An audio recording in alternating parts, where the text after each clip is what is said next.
Hello, I'm Asher, and I would like to show you my witchy haul, the last witchy haul for 2017. And you know what? I will also tell you a little story of something that happened to me. It's a spider story, so stay tuned, it's interesting. Well, first of all, I found several items in thrift shops and I got myself some incense. And you know me, I'm really an incense connoisseur. I really do enjoy high quality incense that I could use for my magic and also as observances, because I basically light every day quality incense to the spirits that I work with, because even though I haven't gone to Africa to be initiated to voodoo, I am an initiate of this American tradition and I perform as a voodoo queen. So let's see what I found. Okay, first of all, this is one of the things that I found in that thrift shop. It's like 1, 2, 3, 4, 5, 6, 7, 8, 9 legumes. And it also has a coin. And it also has a chestnut, look. And it's like all glued in, it's firmly glued in, I can't get anything out. And the only way how I found out that this was from Italy is because the coin can be let out, and this is basically a 10 of something Italiana. You know that coin? Tell me. If you know more about that coin, yeah, I'll show it to you. It's like 10. You really see that in that camera. I'll put it right in. And this is basically a money charm. It's a money charm that they didn't make, I just bought this in a thrift store. It cost me very cheaply. And it's like a clay basket and it has those legumes in it. And it's really corresponding with an Orisha in voodoo, the Orisha of Babalu Aye. Because Orisha of Babalu Aye is also the Orisha of legumes. And it has like, it doesn't have his sacred number or anything. But a mix of seeds is like something that it could be used either as a charm or as an offering or as a cleansing to Babalu Aye to keep yourself with having money. But this one has also like the chestnut, which is for luck, and the coin that is used for money. And this is symbolic that even though you might be depleted of resources, there is always this one thing, there is little more that you wouldn't take. So this is like a seed that attracts to it through the proper magical incantations and rituals more good things. What do you think? Do you think it's a good idea? I find it very attractive. It's also very beautiful. So, you know, I have it on my altar to make sure that I always have food, even one that I'm incapable of eating, symbolically. In the same thrift shop, I also found this box. And it was used for smoking items. Okay? As you see, it's like very well painted. It's hand painted in all sides. It's like, it looks like either African or even Inuit drawings. If someone can tell me more of what they think that is, I would love to hear that. Isn't that charming? It has this spirit mask on it. And it looks like this Native American Inuit drawing on it. And I made it my healing box. The spirit that is on it is like, you know, I charged it to be a spirit.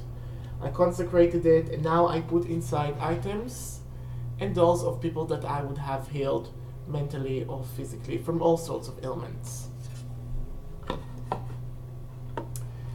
I got myself also, this is Helichrysum, also known as Buku, Native Americanism. Native American and ATR religions. It's used for healing, and also it's good. It's a good thing for magic and for money, and it's also a very good thing for prosperity. Now, the ones that you usually know is golden, and this is white or silvery. This is called silver helichrysum, and it's endemic to Israel. And I got this from basically a Bedouin herb seller, and I'm using this because it's reducing inflammation, not for myself, I'm not inflamed, but you know, I have friends and family that suffers from inflammation, and tea from Helichrysum is very good for that. Also, the essential oil is really a quick skin mender. Another thing that I received some rowan berries, and if you are from Israel, you know that there is no rowan in Israel. So I received some rowan berries. I also made a necklace out of it from a good friend, Iran, that visited Ireland. So I got this Irish rowan. Some of them were white, as you see, there are like white spacer there. And I made this like a magical necklace of protection for myself. And I got some more twigs and some more seeds, and I gave some away and I kept some, and now I'm gonna use this for protection. I love rowan, and it's like one of those woods. I have like most of the other, I have oak, I have apple, I have birch, I have many other woods that grows in Israel, but not rowan. Rowan, for some weird reason, rowan being mountain ash, it doesn't grow in Israel, so I have it. It's like I'm completing my tree collection with those seeds. Now the rest of what I have is incense, and I got some Chinese incense, and I got some Japanese incense, and I also got an incense burner, and I will show you, and then I will tell you my spider story. Okay, first of all, I got this. This cost $5, and it has incense sticks in them. And can you guess which? If you're not reading Chinese, it will be very difficult for you to know. By the cover, I've shown you which incense is it. And by the way, I have used plenty. There are plenty of sticks left, and I used it plenty. I've been using it for weeks now. And if you can read Chinese, you already know this is wormwood. This is wormwood incense. And wormwood is used in moxa. It's used like in when one is getting acupuncture. It's like warming stuff up. It's warming stuff up. And it's also used for general healing purposes. So like if I want to send a healing prayer to someone, I will basically take one of those sticks, roll it 3 times towards me to represent the fact that I'm summoning healing. I will whisper his name over it. I will light it as part of my observances to the spirit, to the healing spirit. It's a very easy, light healing spell that I can do. And also, I got some agarwood incense. Now, I got for a very good price 3. It's a log. You see the little sticks in here? It's basically a log of incense, and I got 3 of them. I got 3 of those logs of incense, and they smell like agarwood. Now, you might ask yourself, what's the difference between Japanese incense, Chinese incense, and and I don't know, Tibetan incense that I buy? Well, both. Okay, the Tibetan incense is very unapologetic. It's very crude.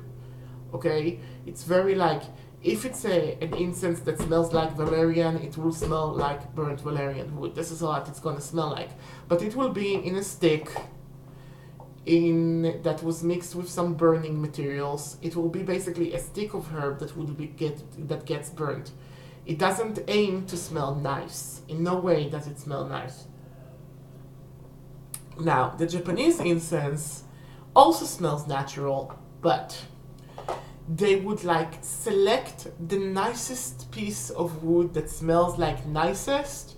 They would add a few things that would make it smell nicer than what it usually does, like composite. I will show you one of the one of those incenses that I got is Kiara incense, which is supposedly the best piece of agarwood. Now, do I believe that this contains actual Kiara? No, it contains very high quality agarwood, and maybe a tiny touch of Kiara because they put it on the label, so it must contain some. Maybe it's 0.000 portion of it. And supporting herbs that would smell like highest quality of agarwood. For this price, obviously this is the issue. And I got this, and also this is a chunk of incense. It's a small box, and each of the incense sticks burns for 20 minutes. But look of how much in it do I have. And again, I use those, so it's not like the full box. Full box is way more.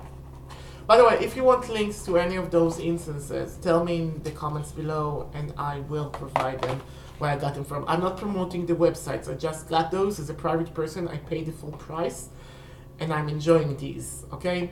And I also got this Sagan Yemayuni, which is an artist, This is an incense sensor. This is the lid. This is the bowl. It's like three-legged, and there's an interesting glaze games in it because I'm enjoying it. It's very snowy, and I wish Tiberius would be snowy. So it's a very winter motif incense burner. Now, let me tell you my spider story. Anyway, the story goes like this. Okay, so a friend of mine was I don't know, it's a sublet. She was watching an apartment for a family friends that had one dog and one cat because she had to feed the animals and take them out for walks because the dog and the cat are both very old. And it was, by the way, in Jerusalem. I was going to Jerusalem as President Trump actually declared Jerusalem to be the capital of Israel, by the way. Very interesting. And so I went there and I spent the weekend with her. So while I was spending the weekend with her, you know, we were sitting there talking, laughing, making meals and everything. You know, I talked with her about like contemporary subjects that were interesting. And then I called another one of my friends and we talked about like totem animals. And I told her that my East totem animal is the spider. It's the spider. And that I'm very much feeling connected with the spider because I have this tendency of like weaving a large web to always get like supplies, to always make sure that I get, you know, that I have everything I need, both like for, you know, you see my book hauls, you see my witchcraft hauls, you know, I get stuff that are like for me and I give a lot of gifts and I still have plenty. I like having my stuff. I like also having, you know, I'm also like, by staying at I live with my mother. By living with my mother, I can save money on rent and apartments and stuff like that. And it doesn't have such a big taboo as it has in the US, at least not in Israel. So, you know, I'm staying over and like, you know, I'm saving money. And then when I have some money that I've saved, I manage to buy stuff like my witchy holes and stuff. So I weave a big web like in the East, which is the beginning where people begins like on my totem pole. And then while I was staying over and talking, you know, we also talked about this working that we need to do that has to do with Goddess Athena. And Goddess Athena is also a goddess of spiders because, you know, the whole story of what she did with Arachne. And, you know, I finished my visit on Saturday and I got on a bus and I went back to Tiberias. As I was getting to Tiberias, I felt a sharp pain on my leg. And apparently I was bitten by a spider, which was hilarious, you know, because obviously I was too much intruding into the realm of Athena, and, you know, we were talking much about doing like working for Athena and like that, so I got bitten by a spider. Now, according to my Native American affiliations, when you get bitten by an animal, you basically get some of its medicine. So I'm keeping this medicine in me. I give it like home care, but I'm not rushing to the hospital or anything. Not that it's very infected or bad. I got bitten on my right leg, and like the wound is clean and everything. That was a few days ago. So, you know, no need to actually concern yourself with. But I got some spider medicine, and now, you know, I feel like, you know, I'm very much with the medicine of weaving and you're creating new reality. So, did you have a spiritual experience with spiders?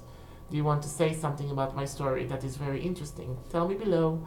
And please, if you like this video, like and subscribe. Goodbye and share.